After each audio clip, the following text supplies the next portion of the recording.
Gente, Já tá, live. já tá live.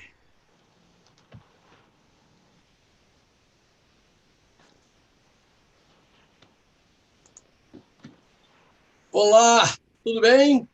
Oi, Estamos Jorge, tudo aqui bem? começando o Planefazer, um programa que tem como objetivo principal trazer pessoas interessantes que possam colaborar com o nosso entendimento de que sucesso não é dinheiro necessariamente. Sucesso é ser a nossa melhor versão todos os dias. A ideia é a gente poder aprender a planejar e fazer a coisa certa, na hora certa, da forma certa. E hoje nós temos aqui o privilégio de ter a doutora Edna Galvão, amiga de muito tempo, pessoa que eu admiro demais e que tem me ajudado muito a entender coisas muito importantes sobre a nossa vida e, principalmente, ajudando muito na minha vida com meus filhos, com a minha filha mais velha, com o meu filho mais novo, que ela conhece e ela gosta tanto, e ele também. Doutora Edna Galvão, Edna, minha querida amiga, tudo bem com você? Tudo ótimo, Jorge. Boa tarde a todos e todas. Gratidão, Jorge, muita gratidão pela generosidade do convite. É um prazer estar aqui. Para nós aqui é um grande privilégio, Edna. Você, eu estou vendo aqui, é um currículo extenso. Eu vou falar só algumas coisas, porque as pessoas gostam de ouvir isso, né? Você é historiadora, pedagoga, psicopedagoga. A gente erra sempre de propósito para não parecer que pega gorda, né? Ah, Ela é mestre em educação, doutora em memória social e pós-doc em mediação.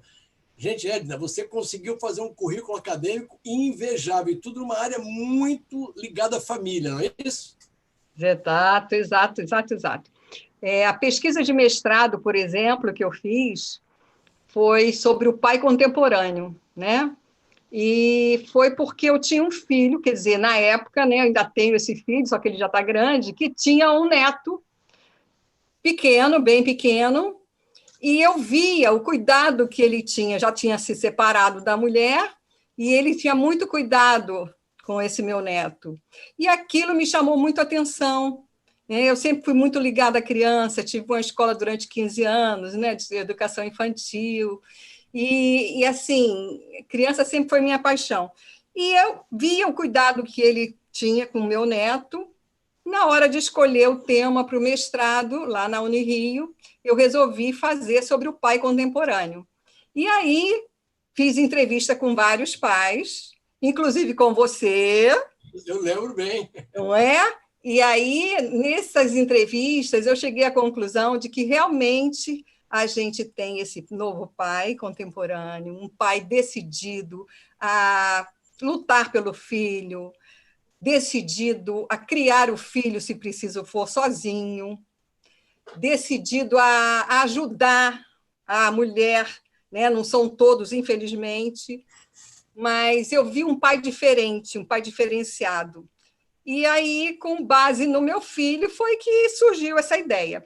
Quando eu fui para o doutorado, eu quis continuar com a questão do pai, entrei pensando em fazer sobre o poder parental, e lá na Unirio também, só que em outro programa de pós-graduação.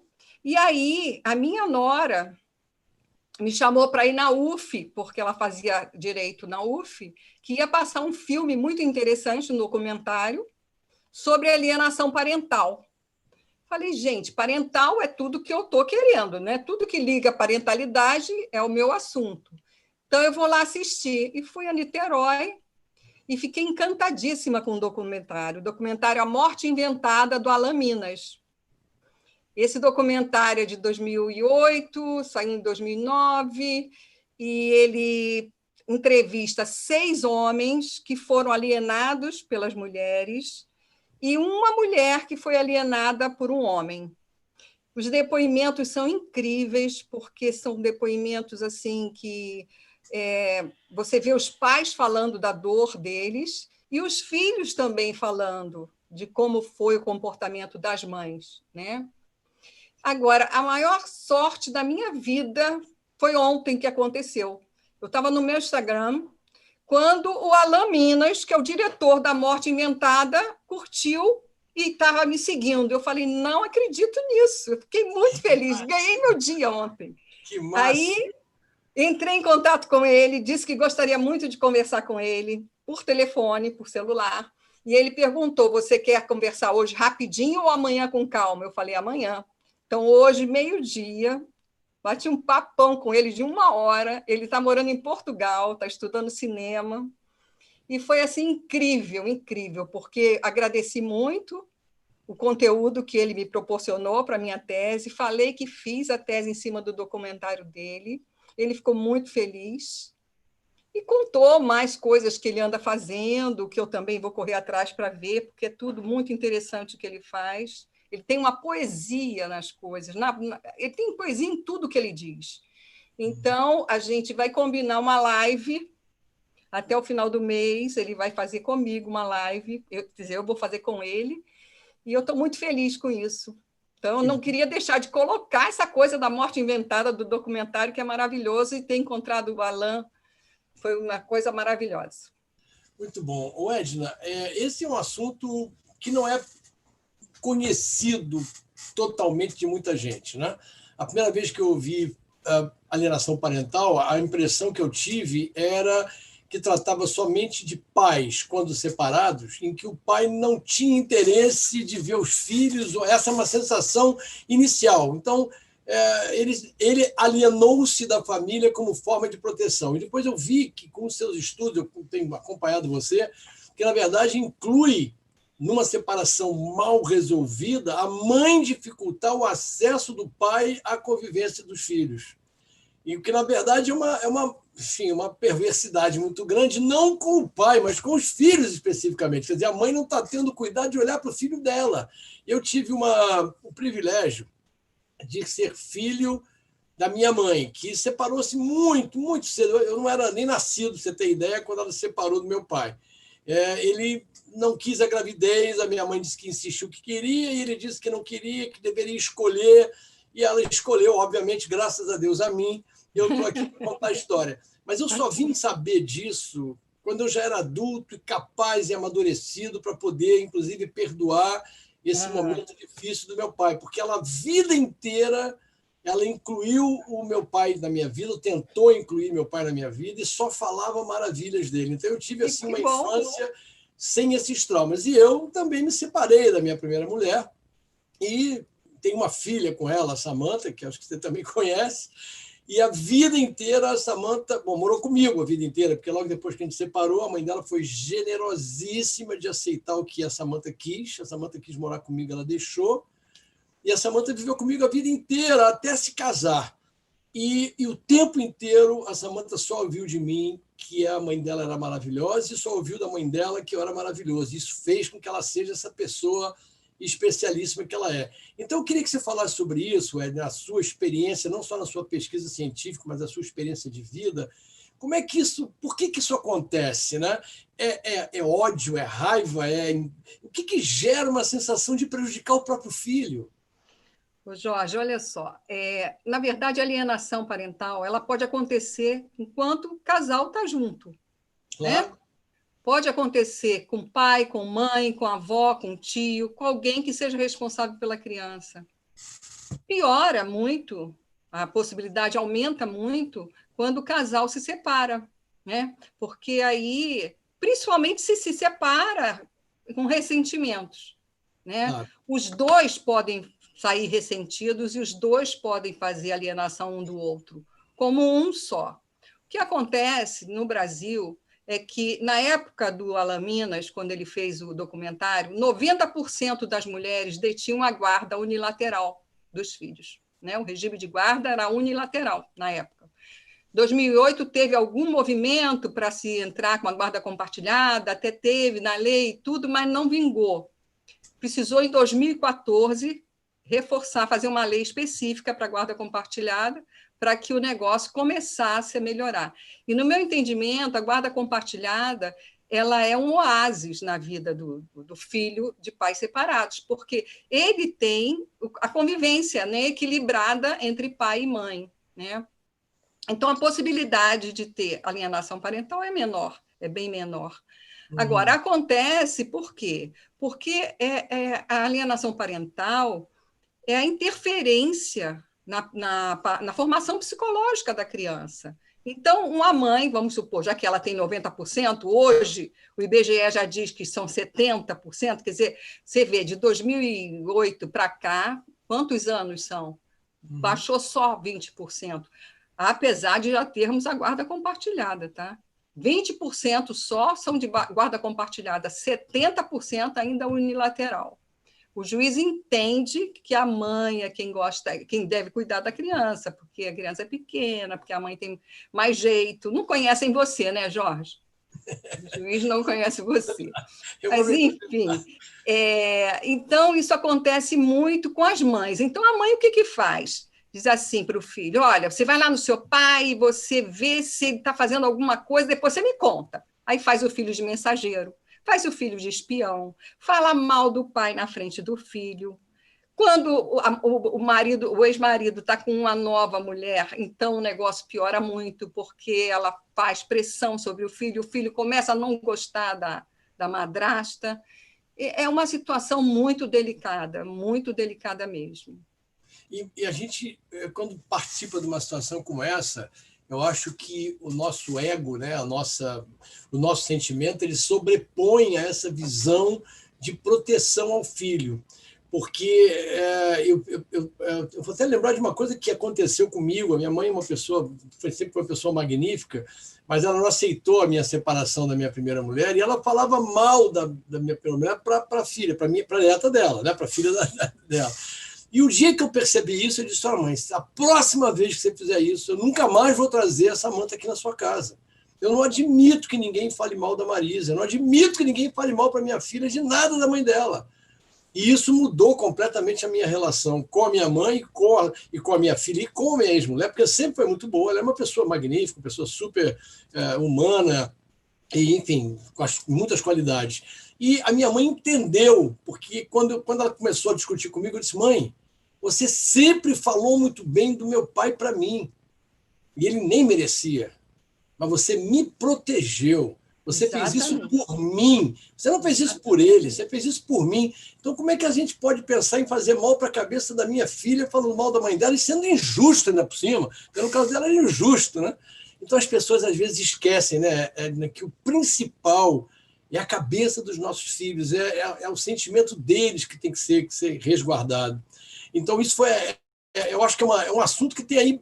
Eu quero trazer isso um pouco para essa crise, sabe, Edna? Porque eu acho que eu tenho visto muita gente com um discurso de felicidade, muita gente com um discurso que está tudo bem, mas que quando você tem mais acesso e conhece e dá uma encostadinha, derruba isso tudo, porque não é possível que as pessoas estejam tão bem reclusas no seu núcleo familiar primário, e muitas vezes até separados de gente que gostaria muito, por tanto tempo, e mantenham essa estabilidade emocional, principalmente as crianças, estão afastadas da escola, estão afastadas do convívio dos amiguinhos, tem que ficar dentro de casa, o medo de sair, trazer alguma coisa, ou eu sair, trazer o vírus.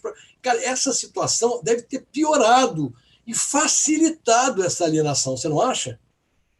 Com certeza. O que acontece? Eu tenho assistido muitas lives, eu sou membro do IBDFAM, né, que é o Instituto Brasileiro de Direito de Família, e tenho aprendido muito com eles são incríveis. E o que eu soube é que eu tenho acompanhado, né, a jurisprudência, tenho acompanhado o que eles têm feito, o que eu soube é que aumentou muito, muito o número de divórcio, mas aumentou muito nessa pandemia. Agora, por outro lado, aumentou também muito o número de gestantes. Olha que coisa interessante, eu soube isso, achei muito interessante. Então, assim, tudo tem os dois lados, né, Jorge? Nós somos sombra e luz ao mesmo tempo, né? Tudo tem os dois lados. É claro que as crianças estão irritadíssimas, os meus netos estão já, né? Ninguém mais dá conta de ficar dentro de casa. Eu tenho uma irmã, hoje ela falou comigo, eu falei: e aí, como é que você está? Ela falou: tudo ótimo. Tudo tranquilo. Eu falei: você é a única pessoa, então, que está tranquila, porque não tem ninguém que esteja. Ela ri: estou tranquila. Eu falei: tá bom. Então, assim, não tem ninguém que esteja bem, né? Na verdade, se o casal mora junto e pode acontecer com essa irritação, com essa instabilidade, com essa perda de potência que a gente teve, né? Porque, na verdade, a gente está vivendo um luto, né? Um luto dos nossos hábitos de sair, né? De divertir, de tomar um chopp com os amigos, de ir para o trabalho. A gente não pode fazer mais nada disso, né? Então, viver esse luto já é uma coisa difícil mesmo. E aí, se o casal que mora junto não está se suportando e tem filho, então o negócio deve ser muito triste. Porque eu já soube de casos do marido dizer assim, não, sua mãe foi ali na farmácia, até agora não voltou para o filho, entendeu? Então o filho fica escutando, e o filho não aguenta isso. Ele não quer ouvir o pai falar mal da mãe, nem a mãe falar mal do pai. Ele não tem estrutura, porque se ouvir uma coisa dessa, o que, que vai pensar? Eu não presto, porque ele sabe que ele é metade de um e metade do outro. Alguma coisa está errada em mim. Então, ele vai levar isso para a vida inteira, não é? Então, não pode acontecer isso. Os casais têm que, principalmente quando tem filho, porque tem aqueles que não têm e estão também em pé de guerra, tem que tomar muito cuidado, né? De não fazer isso na frente do filho, não falar mal, não brigar na frente do filho, discutir na frente do filho, não tem nada pior. Porque quando ele se divorcia, chama, explica, olha, é melhor a gente se separar, porque a gente não está dando mais certo ficando junto, é dos males o menor para o filho, desde que os pais continuem se dando bem, se respeitando, né? Porque senão não dá certo, a criança vai sofrer muito. Ela não aguenta mais ver aquelas brigas e não vai aguentar depois, separada, as brigas continuarem. Não tem sentido na cabeça dela isso, não é? Isso pode virar um modelo para ele também de relacionamento daqui para frente, porque ele vai achar naturalíssimo discutir, gritar e até agredir, que isso acontece muito na frente das crianças, né? Os pais se batendo fisicamente, e esse vira um modelo na cabeça dele. Eu acredito, Edna, que essas crises todas que, digamos, avançaram na pandemia, a grande maioria já existia, né? Muitos casais que viviam uma fantasia de que ele lá tinha a vida profissional dele, os amigos dele jogavam futebol, ela também tinha as amigas e também as atividades profissionais dela, e meio que se encontravam em algum momento do dia para compartilhar talvez essa paz que os filhos precisam. E com essa pandemia expôs essa realidade de ficar junto o tempo inteiro. Não tem mais o futebol, o shopping com os amigos, as amigas para passear, ou para o trabalho, ir para lá, passar o dia fora. É o tempo inteiro um de frente para o outro. E eu quero te dizer, você, obviamente que você conhece a Gigi muito mais do que eu, que você conhece ela antes de eu conhecê-la. Né?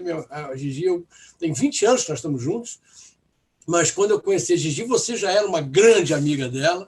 Você é o filho da Gigi mais velho, estudou na escolinha com você, mas eu nunca estive tão próximo e tão envolvido e tão apaixonado na minha relação com a Gigi como agora.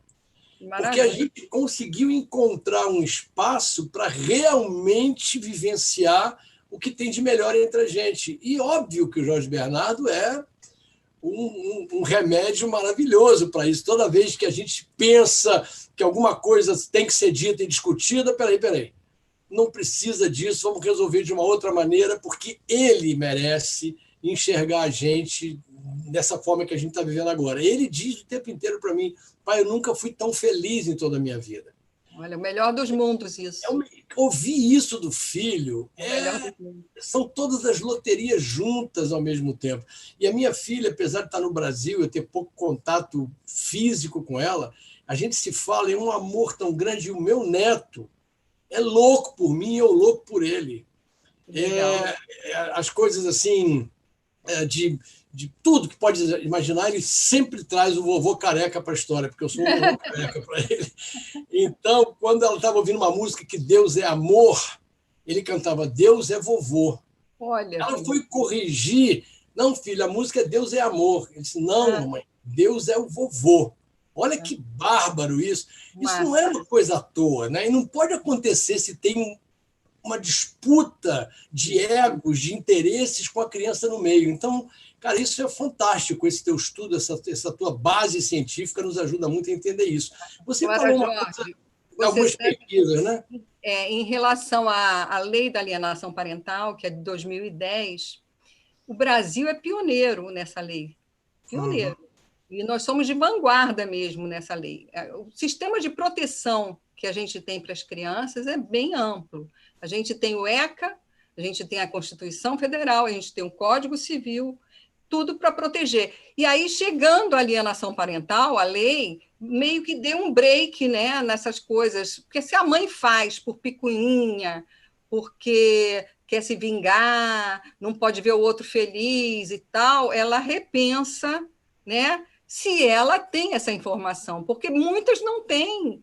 Eu acho que esse é o maior problema. Eu estava conversando com a Alain hoje sobre isso. A gente precisa informar mais a sociedade, né?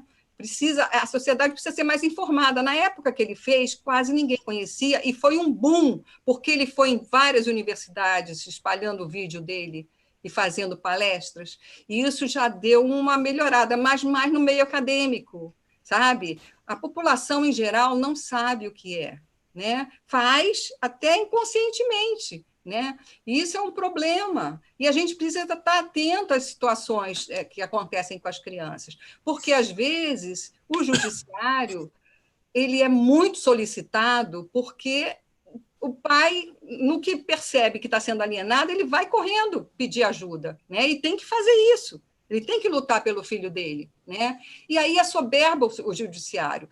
Agora, alguns juízes estão, principalmente da vara de família, né, que é no caso do direito de família, eles estão se humanizando mais, eles estão entendendo mais essas práticas restaurativas e aplicando. Então, ele pede para o casal ir primeiro para a pré-mediação, antes de entrar com o processo. Isso facilita, porque na mediação pode-se dar um contorno ali àquela situação em que eles elaborem um pensamento e achem uma solução por eles, e não deem na mão de um terceiro, que seria o juiz, para resolver para eles. O mediador não resolve nada. O mediador media aquela situação, faz com que eles conversem, entendeu? E eu acho que essas práticas restaurativas são a sorte que estão acontecendo hoje, porque quando é muita coisa litigante que fica, todo mundo na justiça, pilhas e pilhas e pilhas, sabe Deus quando vai resolver. E quanto mais tempo demora para resolver o problema, pior o psicológico da criança fica. Claro, sem dúvida. Sem dúvida. Eu acho que esse é o ponto fundamental. Eu até quero fazer um paralelo com o Covid-19, né? O problema não é a letalidade do vírus, é a dificuldade do sistema atender na mesma velocidade que precisa uma contaminação em massa. Então, essa analogia que eu quero fazer de que o problema não é a informação somente tem que ser dada, é a maneira como você tem que trazer isso para a criança, também para que ela não tenha uma quantidade informacional que ela não consiga administrar em algum momento, porque você chegar para uma criança de 5, 6, 8 anos de idade e, de repente, o pai desaparece da sua vida. É uma violência muito grande, é uma morte realmente, como se tivesse morrido. E aí, a pergunta que a gente quer fazer, eu estou vendo que algumas pessoas estão participando, perguntando o que você sugere, assim, o que você sugere para ajudar os pais separados a entender a forma de manter a criança como prioridade na vida deles, sem esses egos, esses egoísmos, esses ódios que normalmente nascem numa separação mal conduzida. Né? Eu acho que a medida é o amor, sabe? Eu acho que a paz ela é fundamental. Ela não é isenta de conflito, não, sabe, Jorge? A paz não é isenta de conflito.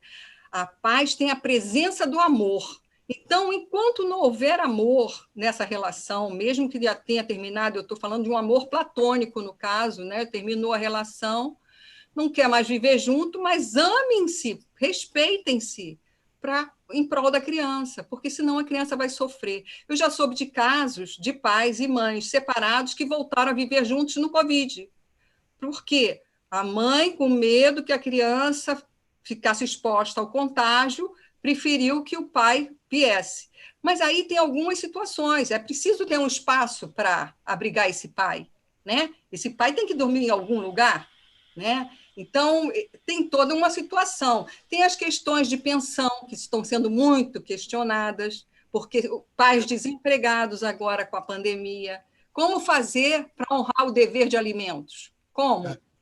Não é? Então, a mulher tem que ter muita generosidade, se ela puder ter também, porque se ela também não tiver, se estiver desempregada, a situação é caótica, né? Então, assim, é uma situação muito delicada, muito delicada. Algumas mães estão fazendo o seguinte: elas não estão deixando o pai levar a criança, nem conviver com a criança, nem fazer a visitação, porque tem medo do contágio. Aí elas entram na justiça, apesar da justiça estar meio capenga por conta de estar online e atender, né, em horários complicados e tudo, não é aquele horário normal, elas estão entrando na justiça pedindo a suspensão de visita. E alguns juízes estão aceitando, até porque, dia 25 de março, saiu uma declaração, né, uma norma da CONANDA, que é o Conselho para Infância e Juventude, dizendo que as crianças vão ficar sem sair de casa nesse período. Agora, o EBDEFAN está entrando com uma ação pedindo para a CONANDA reconsiderar, porque não é possível. Sabe Deus quanto tempo vai ficar esse período? Que inicialmente eram 2, 3 meses. E a criança vai ficar sem a convivência com o pai esse tempo inteiro? O pai vai ficar feliz com isso? Então, assim, as questões são muito delicadas. Por outro lado, tem juízes que entendem que deve realmente conviver, mesmo que seja de um jeito, leva máscara, álcool gel, faz tudo, mas não pode perder a convivência com o pai. É um princípio, né, que deve ser seguido, é do melhor interesse da criança, é um direito da criança conviver com o pai. Então, como uma coisa que pode se estender muito, é muito complicada a situação, está muito complicado. E eu tenho muito medo disso, sabe? Eu sou um cara muito positivo, para mim as coisas sempre vão dar certo, eu acho que o universo conspira a favor de quem faz a coisa certa, mas eu acho que isso tem muito tempo ainda para isso passar, sabe? Essa coisa de vacina ou de antibiótico ou de remédio que nos proteja ainda tem um tempo longo, maior do que nós já tivemos até agora. Então, nós não chegamos nem na metade dessa pandemia ainda. E a minha preocupação é que algumas coisas marcam para sempre as pessoas, mas principalmente as crianças, nessa fase de formação do caráter, de formação da sua personalidade. Não é só o pai que fica ausente, são os avós paternos que também não podem ter contato. E hoje, depois de virar avô, eu vi que a grande experiência maravilhosa que é ter um neto e de poder dar a ele uma coisa que os pais não podem, porque tem que educar. Eu me lembro que a minha mãe dizia, você educa e eu estrago, né?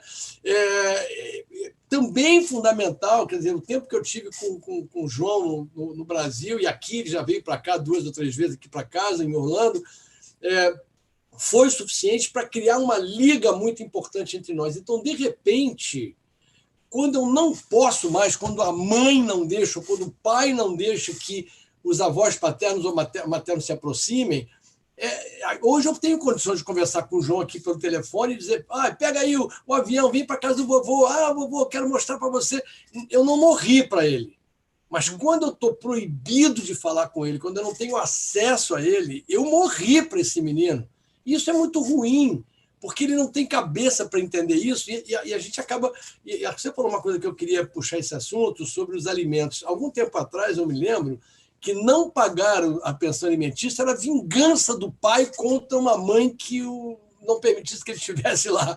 Então, você imagina os dois lados lutando contra o filho. Uma não deixando o pai ver, e o outro não pagando aquilo que precisa para ele se alimentar, para ele se vestir. Olha quanta loucura.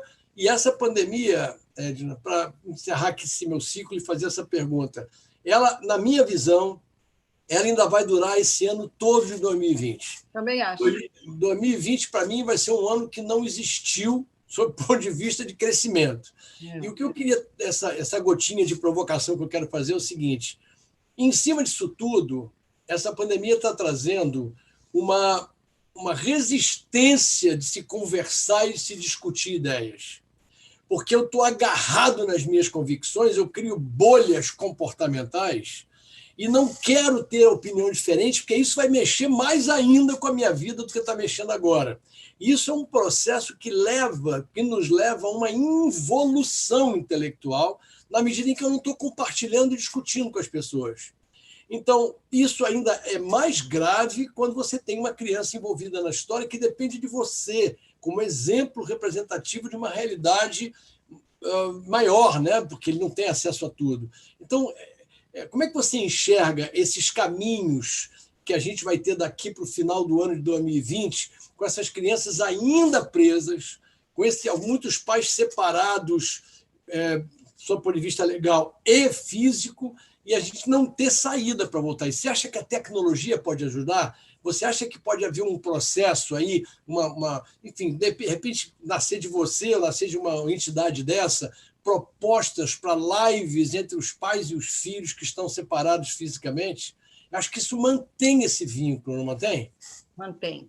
Inclusive, a psicanalista, que é diretora de relações lá da IBDFAN, a Groeninga, ela propõe que, se for o caso do juiz decidir que não pode realmente ter a convivência física, que pelo menos seja telepresencial, e nos horários que a criança estava acostumada a fazer isso com o pai, a conviver com o pai. Não pode deixar esse vínculo morrer de jeito nenhum, já que hoje a gente tem esse recurso, aliás, maravilhoso, para o bem e para o mal, nós devemos usá-lo com as crianças. A gente não pode, não é justificável de jeito nenhum a falta de convivência com o pai. Se o juiz não deixa, e a mãe vai seguir essa orientação, que pelo menos esteja presente com as ferramentas para ajudar o filho a falar com o pai, porque o filho, de repente, dependendo da idade, não vai conseguir, né? Mas, assim, seja como for, qualquer decisão que o juiz tenha tomado é sempre para essa época de pandemia. O confinamento, quanto tempo for, depois vai acabar. A decisão acaba quando acabar o confinamento, porque também tem que voltar ao que era, o que já estava organizado na vida dos casais, né, e das crianças. Agora, você falou da pensão, do dever de alimentos, eu me lembrei de uma oficina de pais lá no Amapá, onde a prisão está com muitos pais que não pagavam a pensão. Lá no Amapá, não existe o casamento normal como a gente tem aqui. Eles casam, eventualmente, mas a maioria é união estável, né? Se junta, fica junto, tem filho e tal, depois o filho depois separa, aí tem que pagar para o filho, e aí a mulher cria problema, aí o cara se aborrece, e aí vai preso porque não pagou a pensão. Diz que tinha, assim, alguns. E aí, o trabalho que foi feito pelas psicólogas, psicopedagogas, assistentes sociais, nessa oficina de pais e filhos, foi um trabalho tão maravilhoso que os pais depois eles ficaram tão encantados que eles começaram a pagar a pensão e disseram que nunca mais iam deixar de pagar, porque entenderam os malefícios que isso traz para a criança, não só da mãe ficar o tempo inteiro reclamando que seu pai não deu isso, não comprei isso porque seu pai não deu dinheiro, não tem tênis novo porque seu pai não deu. Ixi. Eu saí. Não, tá ok. Estou te ouvindo. Você está me ouvindo? Eu não está me vendo? Agora okay. Eu estou te vendo de novo. Okay. E eu toquei em alguma coisa aqui. Então, eles ficaram muito, muito emocionados e compromissados com os filhos. Com a mulher, não. Porque aquilo que eu falo, Jorge, conjugalidade é diferente de parentalidade, né? A conjugalidade acabou. Mas a parentalidade não vai acabar nunca. Vai ser sempre pai, sempre filho, né? Não existe ex-pai, nem filho, nem ex-mãe.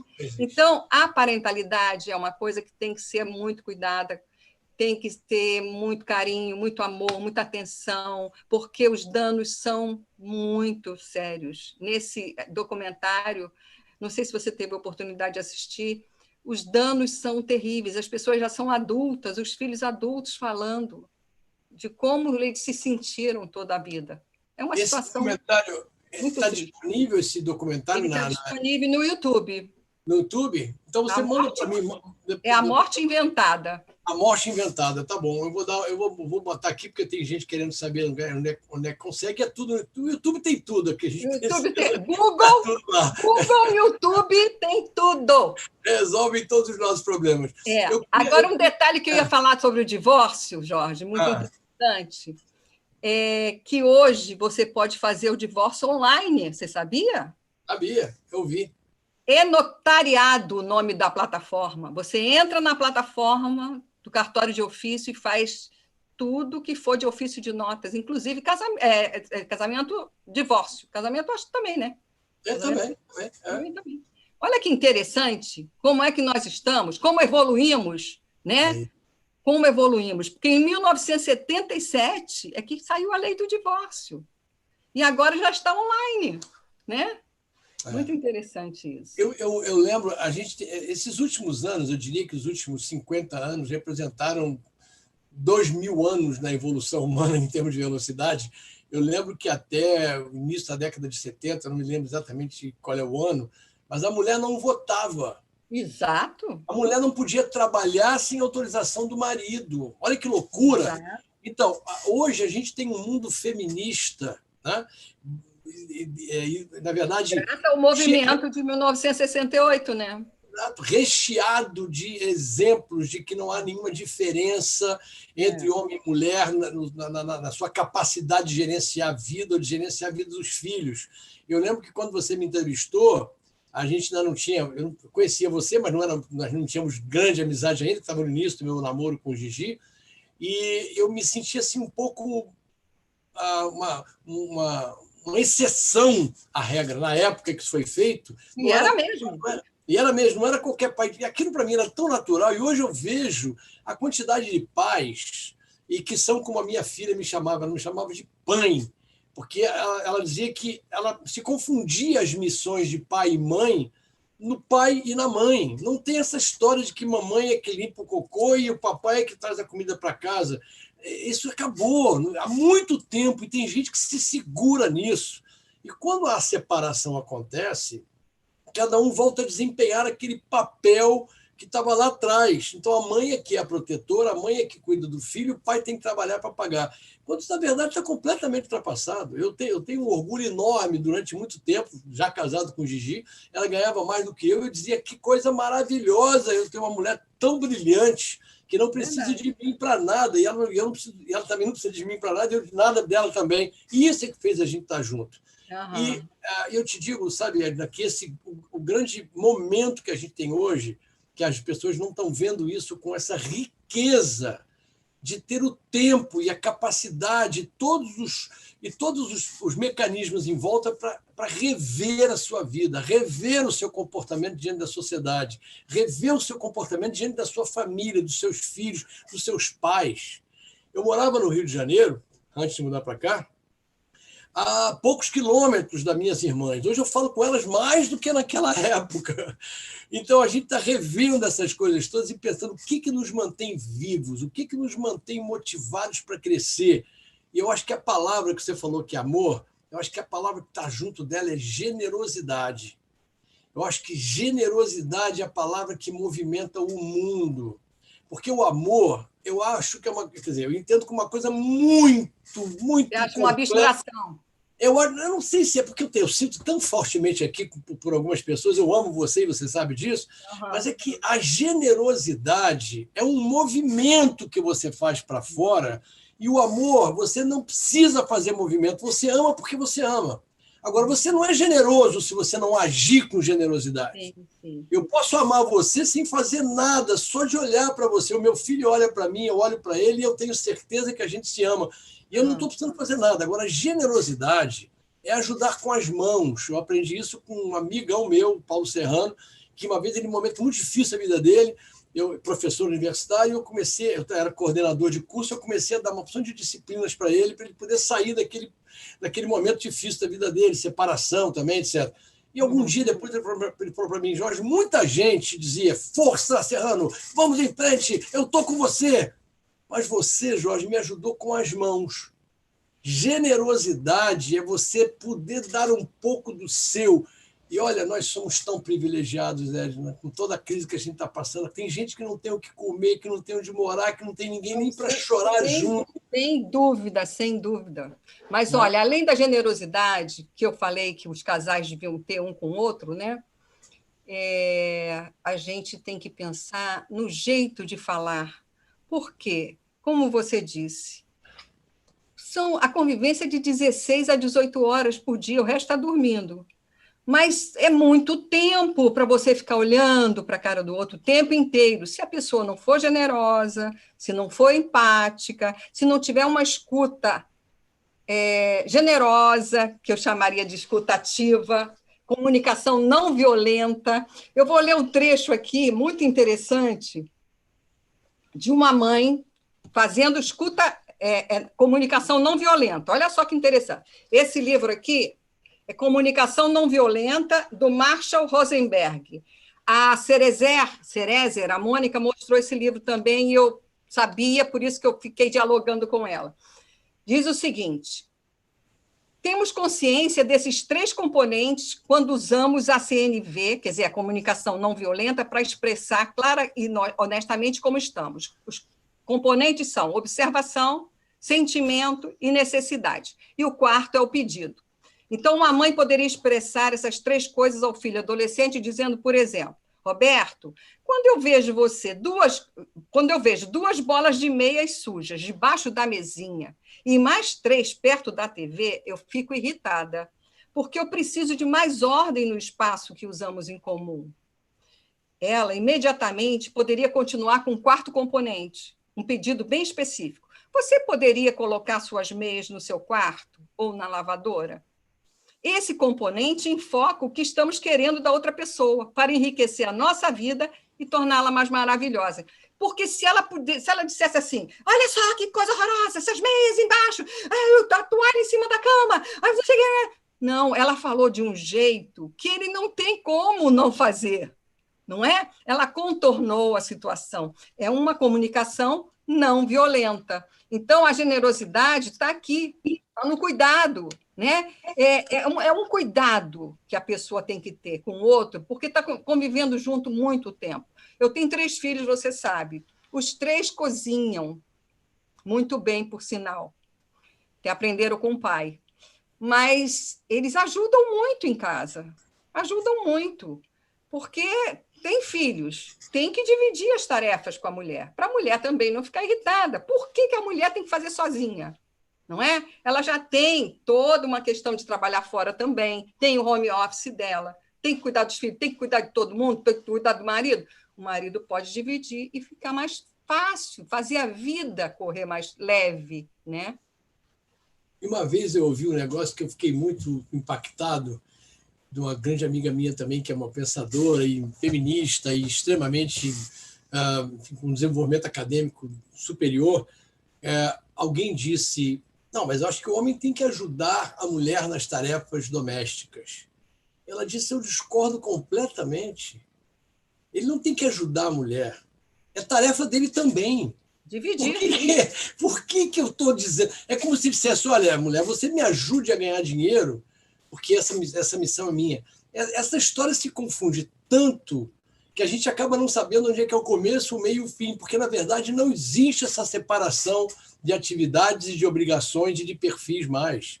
O homem não tem que ajudar a mulher nas tarefas caseiras, é dele as tarefas caseiras também, é dele a tarefa de cuidar dos filhos também. E que orgulho que você vai ter quando fizer isso, pai. Você não faz ideia do que é você tomar conta do seu filho 24 horas porque a tua mulher está viajando a trabalho. E você tem que fazer tudo, desde o pequenininho para trocar fralda até o maior para levar para a escola e para fazer dever junto. Experimenta isso, é maravilhoso.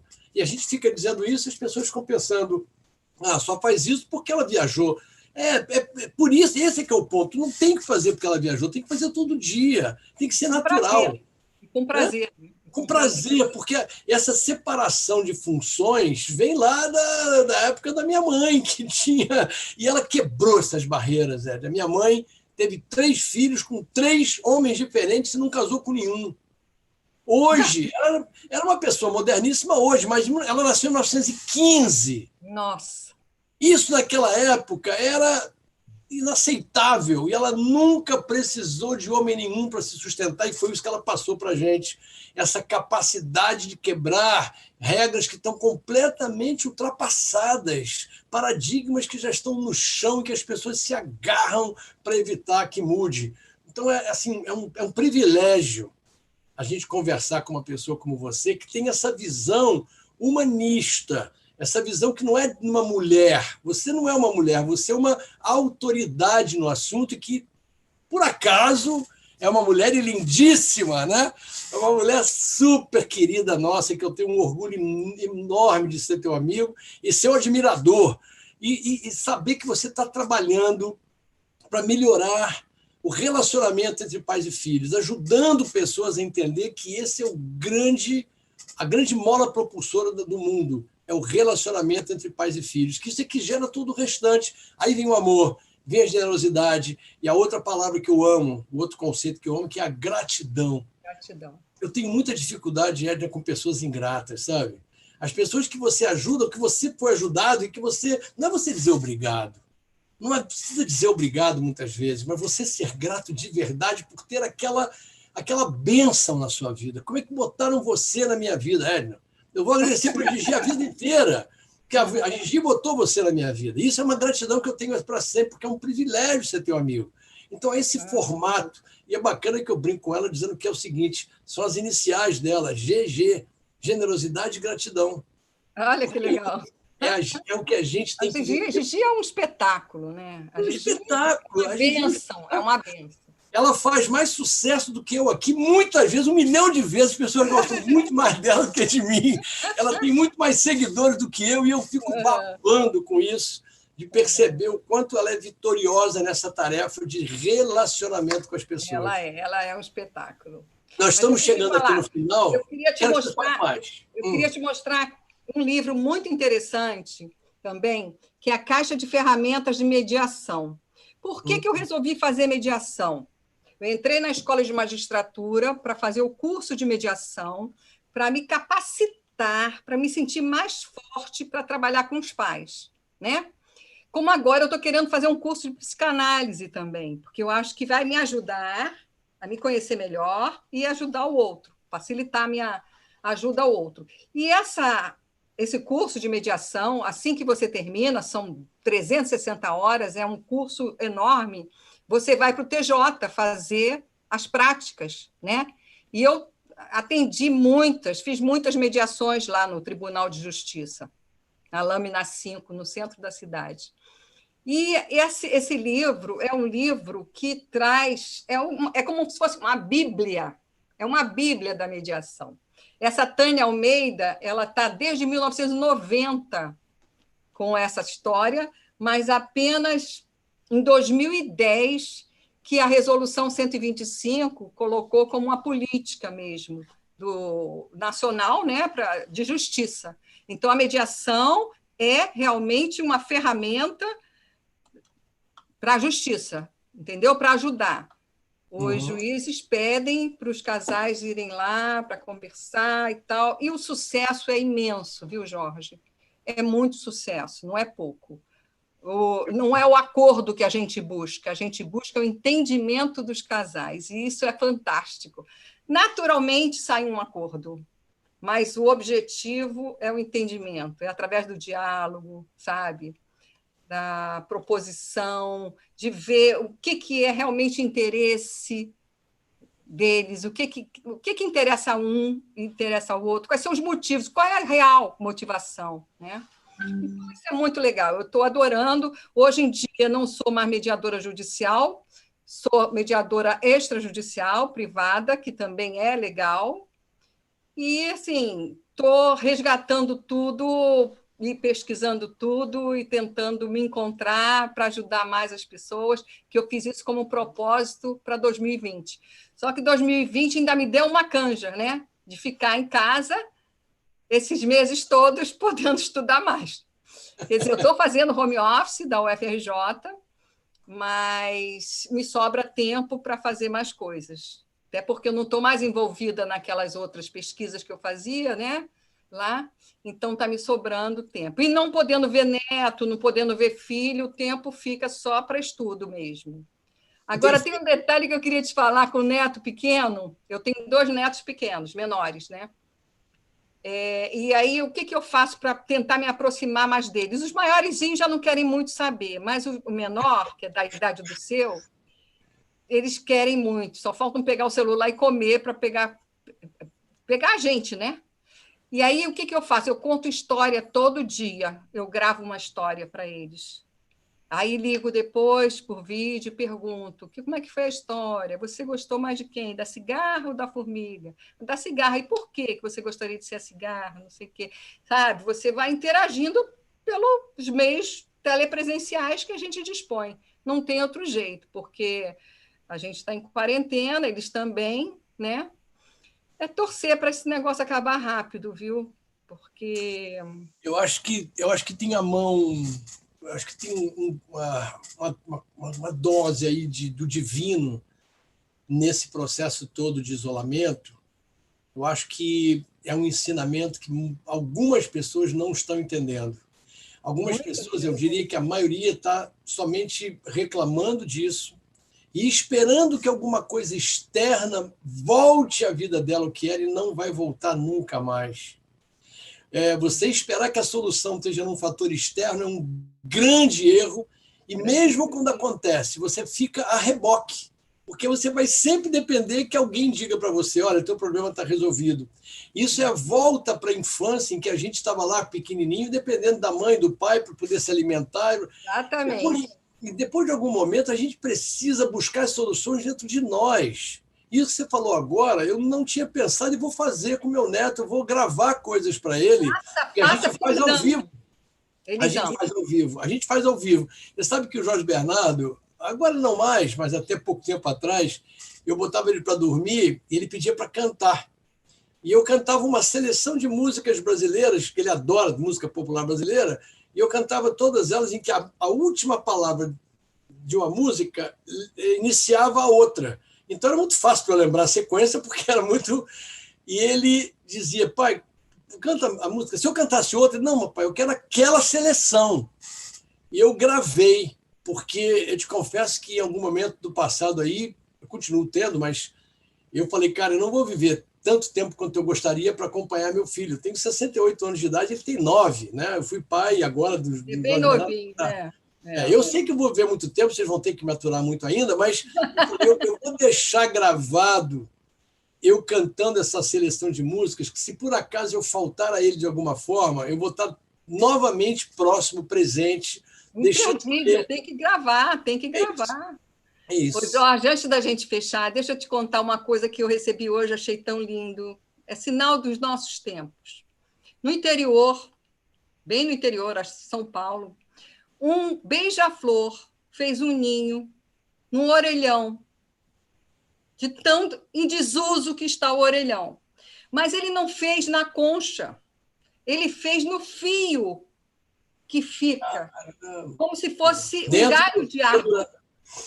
Então, ele fez o ninho, os passarinhos, os filhotinhos dele estão no ninho, e é perto de um tribunal, alguma coisa assim, onde o guarda fica olhando, e os vizinhos todos ficam tomando conta para ninguém chegar perto.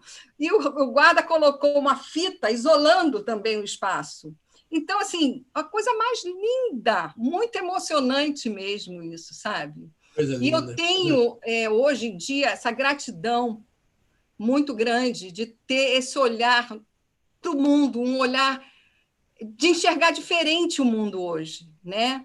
Por conta do meu propósito de vida, por conta do que a gente está vivendo, né? Porque é o imponderável, a gente não sabe o que pode acontecer, isso dá um medo terrível, né? Cuidado para os meus filhos não sofrerem caso eu venha a ter a doença, essa é a minha grande preocupação. Então, assim, mas eu tenho um olhar amoroso para o mundo hoje que eu acho que veio desse processo, sabe? E é só gratidão. Eu só tenho Muito legal. gratidão. Você se emociona com facilidade, eu também, daqui a pouco a gente vai chorar.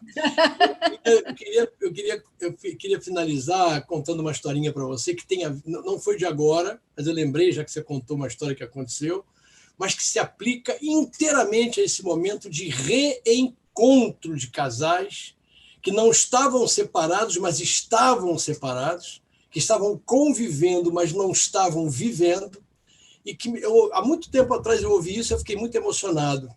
A mulher contratou uma fotógrafa para fazer um book dela, para ela dar de presente para o marido, nos 30 anos de casado deles.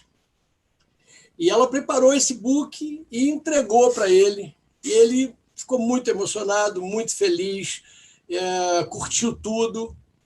E depois ele preparou um bilhete para a fotógrafa e disse: parabéns pelo seu trabalho. Você é magnífica. Você conseguiu fazer coisas incríveis com as fotos. A minha mulher ficou ainda mais linda do que ela é. Mas eu queria te pedir um favor. Mande as fotos originais sem os retoques, porque as rugas, as estrias são minhas também. Fazem parte da minha vida com ela. Essa fotografia que você mandou é de uma mulher que não é que está vivendo comigo, é que está vivendo comigo, tem todas as imperfeições que eu amo. E eu estou amando muito mais ela agora, depois que eu vi as suas fotos. Porque eu percebi que a beleza não está no retoque da fotografia, e está no retoque que a gente faz da nossa vida todos os dias. Isso mesmo. Isso foi, para mim, bateu assim de uma forma que hoje se aplica perfeitamente, que acho que a gente está descobrindo pessoas dentro das nossas pessoas, né? De nós mesmos, das pessoas com quem nós convivemos, que a gente não conhecia. A gente descobre que tem lá dentro do marido, da esposa, dos filhos, pessoas que a gente não conhecia porque não tinha tempo de curtir, não tinha tempo de conhecer. Que Deus está dando essa possibilidade para a gente. Verdade. Edna, você tem aí os minutos que você quiser para você se despedir. Eu quero dizer que para nós foi um privilégio. Eu sei que foi meu. O privilégio foi todo meu. Eu não vou poder responder o que as pessoas perguntaram, mas eu vou responder depois, eu vou mandar para você, a gente vai conversar. Quero agradecer quem está presente aqui. Eu também. Você fica aí para se despedir. Quero agradecer a todos vocês, agradecer ao Jorge, amigo de muitos anos, amigo muito querido, e dizer que foi um prazer. Agora é um assunto que um leva a outro, um leva a outro, um leva a outro, e a gente não vai acabar isso em várias lives, não acaba, porque cada hora é uma coisa que acontece e tem muita coisa para se falar. Mas eu vou fazer esse curso de psicanálise, que eu acho que eu vou poder contribuir muito mais ainda com as pessoas. Quando eu fizer a live com Alain Minas, eu vou te falar para você assistir, porque é imperdível. Ele é um ser iluminado, e vale muito a pena. E o filme vale muito a pena vocês assistirem. Quem estiver aqui na live, pode... A Morte Inventada no YouTube. Eu não sei se está no canal pago. Eu acho que tem um canal pago do YouTube, não tem? Paga pouquinho, R$ 5, R$ 3. Mas eu acho que, a menos que você tenha botado no canal para as pessoas pagarem, tudo que está no YouTube é de graça. Mas não fui eu que coloquei. Não, de você que eu digo o autor, é claro. Ele colocou e eu acredito que seja pago, porque ele falou qualquer coisa disso. Mas não tem problema. Jorge, um prazer imenso. Muito obrigada pela oportunidade. Estarei sempre com você quando você precisar, viu? Tá bom? Jorge? Congelou?